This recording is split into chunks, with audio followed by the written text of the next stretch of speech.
Malaysia menaturalisasi pemain yang sudah main di liganya yang praktis tua-tua semua. FAM langsung mengumumkan 4 pemain naturalisasi baru timnas Malaysia. Hanya King Indo dan juga Malaysia guys. Inilah guys ya 10 pemain yang memiliki market value terbesar di ASEAN.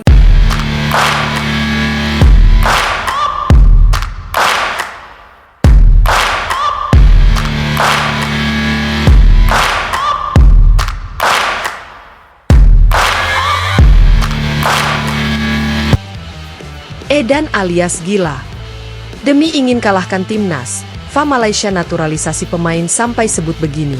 Persiapan panas jelang Piala AFF U23 2025 di Indonesia, Malaysia tempuh jalan ekstrim. Kuala Lumpur, 29 Juni 2025 laga Piala AFF U23 2025 belum dimulai, tapi tensi sudah terasa seperti partai final Piala Dunia. Timnas Malaysia U23 membuat kejutan besar sekaligus kontroversi dengan mengumumkan proses naturalisasi 2 pemain muda asal Eropa, hanya demi satu misi utama, menghentikan dominasi timnas Indonesia di kandang sendiri. Langkah ekstrim Federasi Sepak Bola Malaysia, FAM, ini langsung mengundang sorotan seantero Asia Tenggara. Media menyebutnya perjudian besar, supporter menyebutnya aksi putus asa, sementara petinggi FAM menyebutnya sebagai langkah revolusioner untuk kejayaan Harimau Muda. Naturalisasi kilat, 2 pemain Eropa didatangkan diam-diam. Menurut informasi eksklusif dari harian-harian Metro, FAM telah menyelesaikan proses administrasi untuk 2 pemain muda berdarah campuran Malaysia Belanda dan Malaysia Prancis, yang sebelumnya bermain di klub-klub kasta kedua di Eropa. Salah satu dari mereka adalah Julian Hakim, gelandang berusia 21 tahun yang sempat masuk radar Jong Ajax. Pemain lainnya adalah Theo Nazim, bek tangguh berusia 20 tahun, yang berasal dari Akademi FC Metz di Prancis. Keduanya langsung dipanggil ke pusat latihan timnas Malaysia U23 di Petaling Jaya, dan direncanakan akan dibawa ke Indonesia untuk turnamen Piala AFF U23 2025 yang digelar mulai 3 Juli mendatang. Mikrofon 2 Ketua FAM, kami tak mau jadi penonton lagi. Langkah ini dijelaskan langsung oleh Ketua FAM, Datuk Hamidin Muhammad Amin, dalam konferensi pers terbuka di Menara FAM. Kami sudah cukup menjadi penonton ketika Indonesia berpesta di depan mata kami. Tahun ini, kami datang untuk menghancurkan dominasi itu. Naturalisasi ini bukan sekadar formalitas. Ini adalah pernyataan, Malaysia ingin juara. Pernyataan itu sontak menjadi viral di media sosial. Kalimat, menghancurkan dominasi Indonesia, dianggap sebagai tantangan terbuka bagi skuad Garuda Muda, apalagi turnamen ini diadakan di tanah air sang rival. Balon ucapan reaksi supporter Indonesia, takut sampai naturalisasi.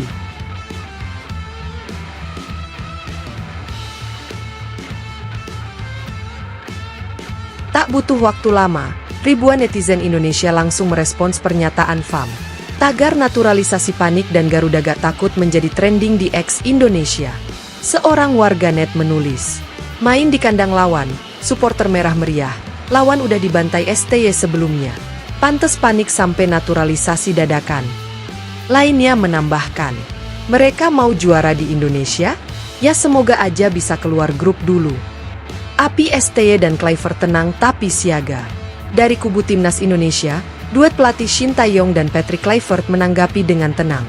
Dalam sesi latihan di Bali, Shin mengatakan, kami tidak peduli siapa yang mereka datangkan. Naturalisasi tidak selalu berarti kualitas. Tim kami sudah kompak, tinggal fokus eksekusi.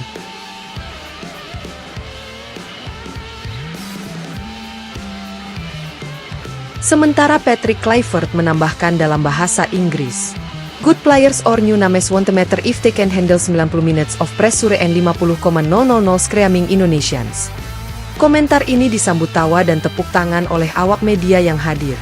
Indonesia, sejauh ini, memang tengah berada dalam performa terbaiknya dengan 6 kemenangan beruntun sejak Mei 2025. Bola sepak daftar pemain naturalisasi Malaysia bocor ke media.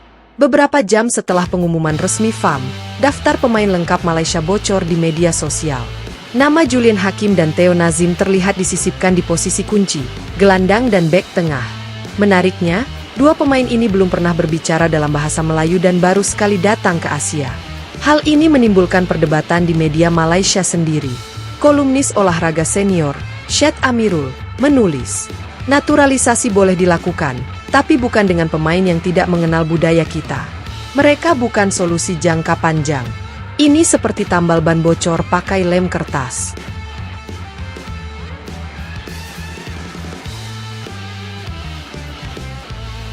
Target Malaysia, kalahkan Indonesia di semifinal. Menurut jadwal, jika skenario berjalan sesuai prediksi, Malaysia dan Indonesia akan bertemu di semifinal Piala AFF U23 2025 yang digelar di Stadion Gelora Bung Tomo, Surabaya. Pertemuan ini diprediksi akan menjadi pertandingan paling panas di turnamen tersebut. Apalagi, puluhan ribu supporter Garuda sudah siap menyambut Harimau Muda dengan koreografi visual dan nyanyian khas yang membuat mental tim lawan goyah.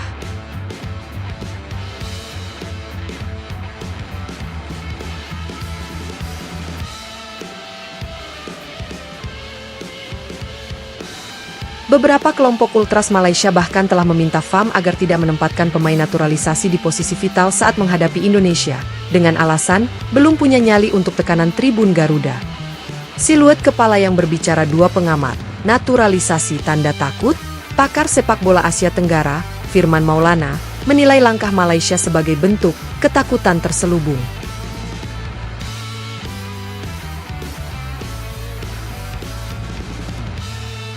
Mereka tidak percaya diri dengan pemain lokal. Tapi pertanyaannya, apakah dua pemain baru ini bisa langsung nyetel dalam waktu kurang dari 2 minggu? Naturalisasi tanpa adaptasi justru bisa jadi bumerang. Ia menyebut Indonesia berada di atas angin dari segi taktik, kekompakan, dan dukungan massa. Tapi ia juga memperingatkan agar timnas tidak lengah. Jangan besar kepala. Mereka akan all out karena ini satu-satunya peluang mereka menebus kekalahan sebelumnya.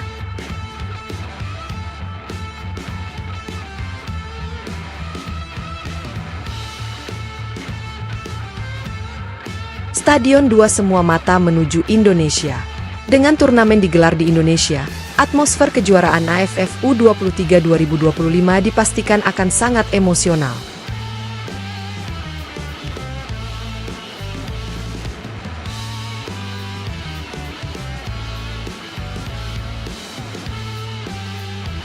Malaysia datang dengan target tinggi dan strategi tak biasa, sementara Indonesia siap menunjukkan kekuatan penuh di rumah sendiri. Pertemuan dua negara ini bukan sekadar pertandingan. Ini adalah perang simbolik antara dua kekuatan besar Asia Tenggara, dua supporter fanatik, dan dua jalan berbeda menuju kejayaan, kerjasama dan regenerasi versus shortcut naturalisasi. Apakah langkah gila FAM akan berhasil membungkam Garuda di rumahnya sendiri? Atau justru akan menjadi bahan tertawaan seluruh Asia Tenggara? Jawabannya akan hadir di bulan Juli nanti, saat ribuan suara menyatu di stadion dan satu tim berdiri paling tinggi di podium juara.